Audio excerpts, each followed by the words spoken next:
มาเปิดส้มไก่นำกันพี่น้อง อันนี้ส้มผักกาดดองโมเมนต์เด้อกระเทียมดองพี่น้องนี่กระเทียมดองเด้อนี่เด้อชิมก่อนเด้อชิมน้อยเดียวนึงดอก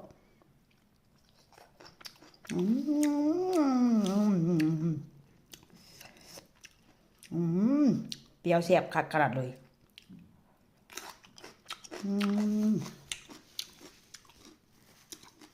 เบิ่งน้ำมันพี่น้องของแท้ซีมซื่อๆเดี๋ยวก่อนได้กินซีมอีกบานนึงก่อนนะผ่าตัดไว้ใหม่กับจิซีมซื่อๆดอกพี่น้อง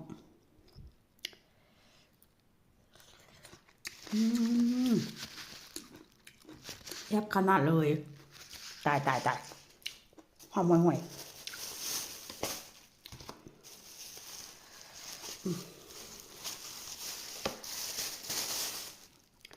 อันนี้ก็เป็นส้มหมูพี่น้องเปรี้ยวแล้วเป็นส้มหมูเด้อส้มไก่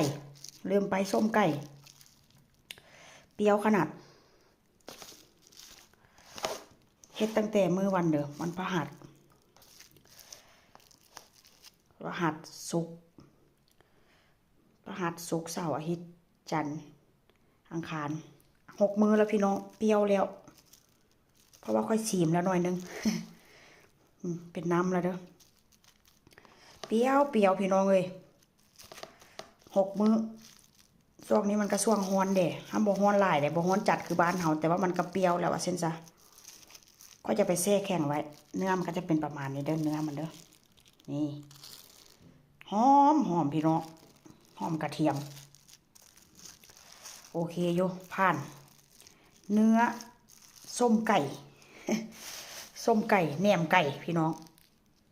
นี่ผักกาดดองส้มแล้วคือกันรอลุ้นตามกินทีหลังเด้อที่บ้านได้กินได้ที่แช่แข็งไว้พี่น้องเว้ยก็คือว่าหั่นล่ะเพราะว่าผ่าตัดจังซี่กับโบกล้ากินได้แต่ว่ากะซีมได้ผักกาดดองนี่ก็ซีม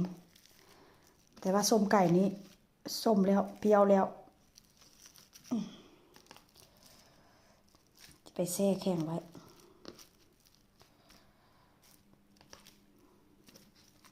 รอให้หายดีก่อนหายดีจึงกินมาซีมมันหายดีจึงกินมากินพี่น้องเลยเพราะว่ามันบ่มีไผญาติมีแต่ค่อยกับลูกสาวกินลูกชายกล้าจะซีมได้จักหน่อยชุดรอก็ได้ผัวนี่กะซีมได้เมื่อวานนี้ทอดกินอันนึงให้ผัวซีมผัวก็ว่าแซ่บ